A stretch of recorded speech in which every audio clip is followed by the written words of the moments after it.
I thought it's me and you against the world, me and you for life. Remember one day, Maya sat me down and he told me, you know what?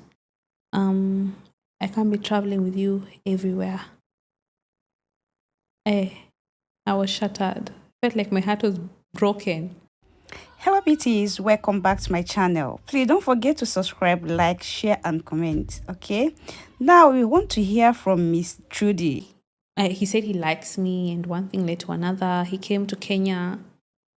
He wasn't supposed to come to Kenya. He was supposed to finish and go to his country, but he came to Kenya. And he was in Kenya for a couple of days and then I followed him to Ghana. I think that's when I started liking him. And then we were in Ghana for, I think, a week, and then he went to China. And I went back to Kenya. I'm just the kind of lady who's been brought up to not depend on men. Just work hard for your own. Because I've been told that when you depend on men, they're going to start looking down on you, when you have to borrow men everything, then they start looking down on you. And I don't want to be looked down upon. So I work so hard to have my own things. If I want to fly, if I want to get myself something, I just have my own money, you get? Oh, yeah, I get it. Really successful on YouTube. So has Maya. Now, the problem is, when you are flying around and he's flying around and you guys are married, how do you navigate the problems with you meeting different people? He's meeting different people as well. What happens in your mind? What happens in my mind? What do you mean what happens in my mind? I don't know. What should be happening in my mind? I don't know. That's what I'm trying to find out. Well, the thing is, initially, we used to travel together all the time. Traveling together. Life was amazing. For years, maybe 2 years. First 2 years were just everywhere we go together. And then I remember one day, Maya sat me down and he told me, you know what? I can't be traveling with you everywhere. I was shattered. Felt like my heart was broken. I cried. It's like, why? Why don't you want to travel with me everywhere? I thought we're in love. I thought it's me and you against the world, me and you for life. Why would you say you don't want to travel? Am I a burden to you? It was so heartbreaking, but I realized, and he told me, and it was true, but I guess I didn't want to accept it, that you can't travel with your partner all the time because, first of all, our goals are not exactly the same. Maya's goal is to travel around every African country. That's not my goal. Me, I want to travel. I just want to inspire people to know that absolutely nothing is impossible and you need to chase your dreams. That's my goal. But it took me so long to accept that or to see it like that. I just wanted to go with Maya everywhere. And when you travel together, sometimes I'm a lady, so it may take a little longer to get ready. Maya doesn't joke with his time. So he'd have to wait for me. Sometimes we'd have to argue about time. Or sometimes we go to do content. He wants to do something. I want to do something else. He has to wait for me. Or sometimes you're shooting the same kind of content. It's difficult when he has to shoot. It's not easy.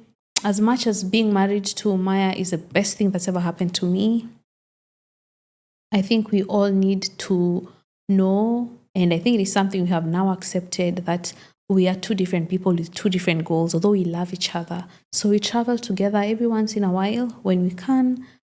But when we travel apart, I'm still okay with it. I trust my husband. He trusts me. I'm not going to cheat on my husband. He's not going to cheat on me. Although initially I used to be so scared. I used to be so scared. I used to cry. Oh my God, I used to cry so much because when he travels alone, people would send me videos. Oh, have you seen Maya with this girl? And he'd be doing nothing. He just met someone for content creation and they shoot videos. But guys would be like, oh, did you see how the girl touched her? Oh my God. I would cry. And I would call him, and people did not know this, but I think we almost ended our relationship so many times because I was like, me, I'm just a strong woman. Like, personally, I don't need a man. I want a man, but I don't, like, you understand what I'm trying to tell you? I can get anything I want by myself because I work so hard and I have the money. So I'm with my husband because he's my soulmate and I love him so much. And you get my point. So when this was happening, it was getting on my nerves. I don't know if you understand me. It's not easy to have a partner who's a content creator and they're famous. It was hard. But what was making it so hard for you in the beginning? When he told you that let's travel less. Because I was like, why would you say that? But what was making it difficult for you to understand? I think I was just so in love. Right. So you see, when you're so in love with someone, the world doesn't matter. It's you two for life. So we go everywhere. We are so in love. Like we're going to travel the world together. At least that's what I was thinking in my mind. We're going to travel the world together. So when he told me that, I was like, are you tired of me? Is it because you're tired? I thought you loved me. So now you want us to go separate ways, or is it the comment section on YouTube? Are they getting to you? Now, because of what they've said, now you want us to travel together? Or is there someone else? Is there someone else who you want to be talking to when I'm not around? I mean, all these thoughts will go through your mind. It's so crazy. I used to cry. And then later on, he was traveling and he's like, he's going to this country. I'm like, you're going without me. Without me. And I'd cry. And it's not the crying of, wiping your tears, like crying, like you Like can't go without me. Why would you? Because he changed my life so much. And I think I became so addicted to him. I couldn't see my life without him. And he has given me direction. Oh my God, I don't know if he knows how much direction he brought in my life because I was so lost. So I'm like, now if this is taken away, I feel so lost. But then the thing is, you can't lose yourself because of someone else. We all have a different purpose. And people are sent into our lives sometimes for a reason, to help direct us or to help us sometimes, hold our hand for a period, and then you have to do the rest yourself. But at that time, I didn't see it like that. I'm like, how? So yeah, I think that's why I was just so broken. Do you think as a couple now you have enough time together? You spend enough time together? No, I don't think we spend enough time together. Yeah, because you're always traveling. Although we've been in Ghana like for a month, I think actually this is the longest we've ever been in Ghana. I honestly think we can do better and we will do better. But the challenge is traveling is our job. And I understand him because I'm in the same profession. Although I know that we will need to make some adjustments.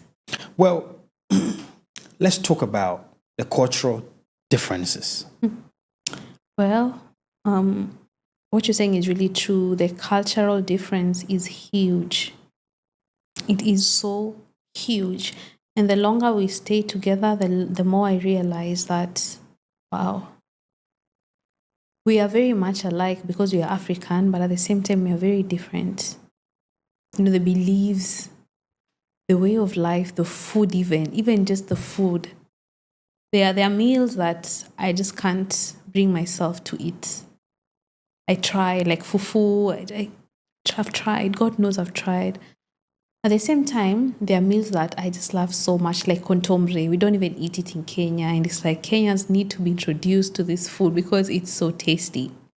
So there's kontombre, there's jollof and fried rice. These are the meals that I really enjoy eating in Ghana. So yeah, when it comes to food, huge difference. We don't put chili in our food. We don't mix meat.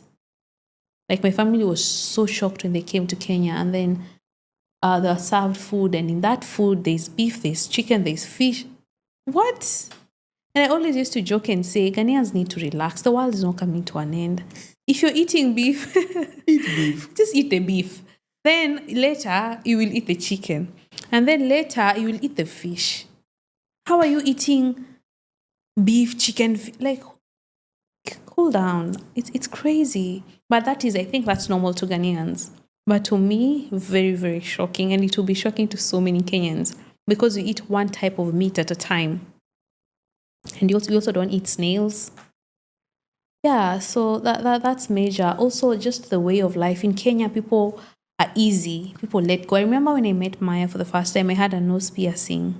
That's very normal. My mom had, I think, maybe 15 piercings. She filled her ears and and a nose piercing as well. And to me, that was so normal, as it is to many Kenyans. That's very, very normal. But when it came to Ghana, guys were looking at me like, oh, she's a bad girl. Oh, this girl. Oh, stay away. So I feel like Kenyans are really open. Like, how do I put it? I feel like Ghanaians are very conserved. Like, they're very people who are really holding on to their culture. They're very respectful.